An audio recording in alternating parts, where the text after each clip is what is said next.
Graça e paz, minha irmã, graça e paz, meu irmão. Seja bem-vindo de volta, você que já é aluno do IBV e você que está chegando agora, seja bem-vindo. Por favor, caso você ainda não tenha se inscrito, não deixe de se inscrever, se inscreva, curta e acione o sininho para que você possa ser notificado todas as vezes que postarmos um vídeo aqui. Meu nome é Ricardo, estou aqui para desenvolver uma missão teológica pela nossa Junta de Missões GEAB. GEAB quer dizer Jesus é a Esperança da África e do Brasil. E pelo IBV. IBV quer dizer Instituto Bíblico Vida. Nós desenvolvemos essa missão teológica no Brasil, fora do Brasil. Aqui no Brasil nós temos alunos em vários estados. Nessa aula nós falaremos propriamente agora dos livros que compõem o Novo Testamento. Nós já vimos o contexto de como esses livros foram escritos, a cronologia deles, o contexto religioso em que eles estavam inseridos, o contexto político que eles estavam inseridos. Agora, e mais importante, nós faremos um resumo de cada livro que compõe o Novo Testamento.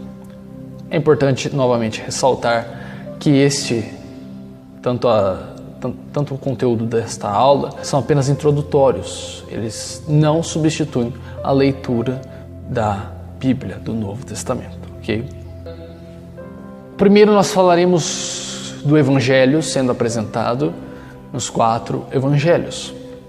O Evangelho, digo no singular, por causa que é uma mensagem só que expressa por 4 evangelistas que têm 4 pontos de vista diferentes, que serve para completar um quadro maior que é o Evangelho, certo? São eles, como eu disse, Mateus, Marcos, Lucas e João.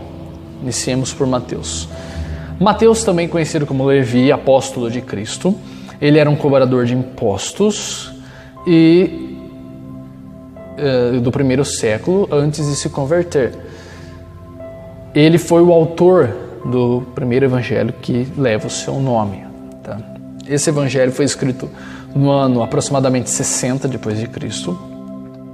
E Mateus ele escreve o seu evangelho com um propósito e um público-alvo bem específico. O seu propósito era mostrar, na verdade, o seu público era os judeus, e o seu propósito era mostrar que Jesus era o Messias esperado pelos judeus, que foi profetizado no Antigo Testamento e que era esperado pelos judeus. Tá?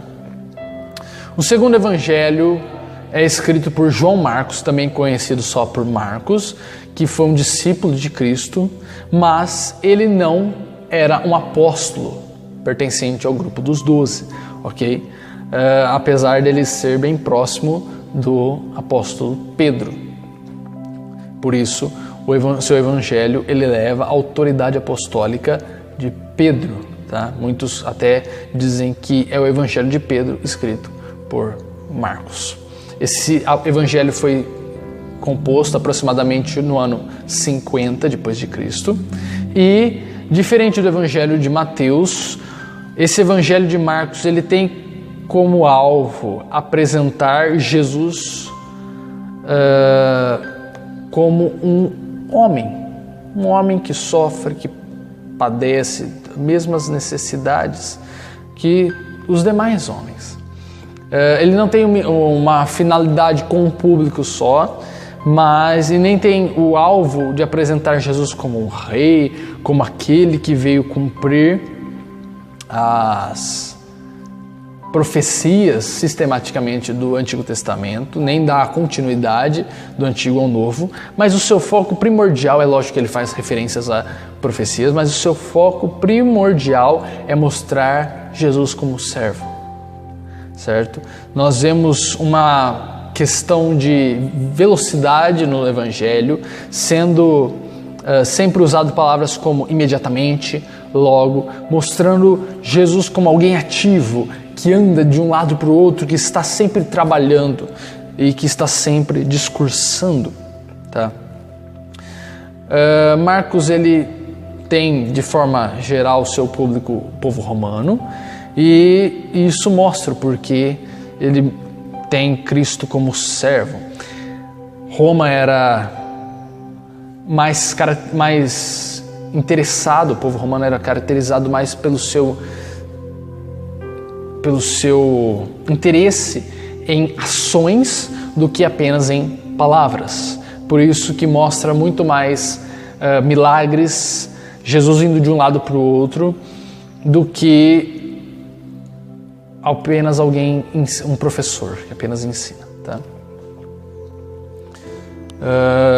Nesse livro não é feito referência a usos e costumes judaicos são retratados poucos discursos feitos por Cristo. E, pelo contrário, são feitos, como eu disse, muito mais ações de Cristo. E é interessante também notar que esse era mesmo o propósito de Marcos, porque há termos específicos romanos, como centurião, legião, executor e outras referências à cultura romana. O terceiro evangelho é o evangelho de Lucas. Lucas, ele era um médico que acompanhou Paulo em algumas de suas viagens, mas, assim como Marcos, ele não era apóstolo, não era participante do grupo dos 12. Porém, o seu evangelho, ele leva a autoridade apostólica paulina. Além do evangelho, do seu evangelho, Lucas também é autor do livro de Atos. Seu evangelho foi composto aproximadamente no ano 60 depois de Cristo, e Lucas, ele escreve o seu evangelho, o livro de Atos, especificamente para um homem importante da época chamado Teófilo.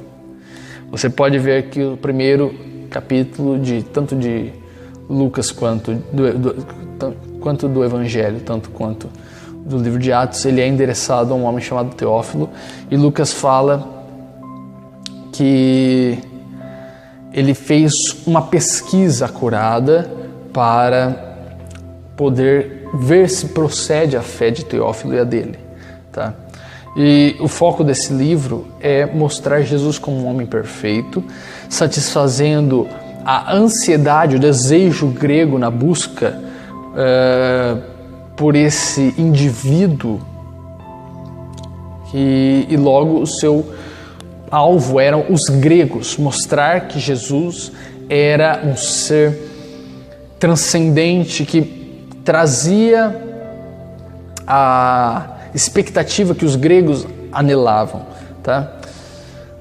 Esse evangelho, ele caracteriza bastante Jesus pelo termo filho do homem, que traz esse conceito tanto da sua humanidade como sendo um ser sábio, quanto também a sua referência à figura escatológica que Daniel vê, que fala que é semelhante ao filho de um homem. Este evangelho é o mais detalhado dentre os 4, e ele é tão detalhado que Lucas, ele é até considerado como um dos maiores historiadores, porque ele traz muitos detalhes da geografia daquele local, dos costumes, da história. Ele faz muita referência aos políticos que estavam naquela época, para deixar bem documentado. Então ele é um compêndio histórico, digamos assim. Também, como Lucas era um médico, nós vemos alguns detalhes médicos que estão incutidos no Evangelho. Por exemplo, o relato do suor de Cristo transformado em sangue, a cura de um homem com a mão ressequida, o nascimento virginal de Cristo, e entre outras coisas que fazem referência à questão de saúde, tá? E por último, o Evangelho de João. João, ele era também conhecido como o discípulo amado. Nós vemos ele se referindo a si mesmo no Evangelho dessa forma. Ele foi um apóstolo, ele compunha o grupo dos 12, foi o último apóstolo a morrer e o único que não foi martirizado, tá? Mas ele sofreu perseguições, tá? Ele também, o autor, é tido pela tradição que o autor do Evangelho é o mesmo das 3 cartas e do Apocalipse. Esse Evangelho, ele data basicamente no ano 95, no final já do primeiro século, e o foco de João é mostrar a figura de um Jesus mais espiritual, mais divino, digamos assim. O Filho de Deus, é bem enfatizada essa questão, sendo Filho de Deus. Ele já inicia o seu evangelho dizendo que o Verbo, ou Cristo, estava com Deus e era Deus. E ele encerra o seu livro dizendo que todas aquelas coisas haviam sido escritas para que pudéssemos crer que Jesus é o Filho de Deus. Tá? Então a divindade de Deus, a divindade de Jesus está enfatizada nesse evangelho. Esse livro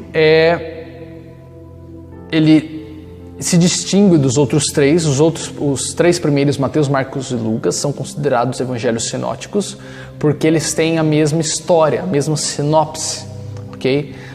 Eles basicamente contam a mesma história, apenas de pontos de vista diferentes, algumas mudanças, mas são as mesmas histórias, basicamente.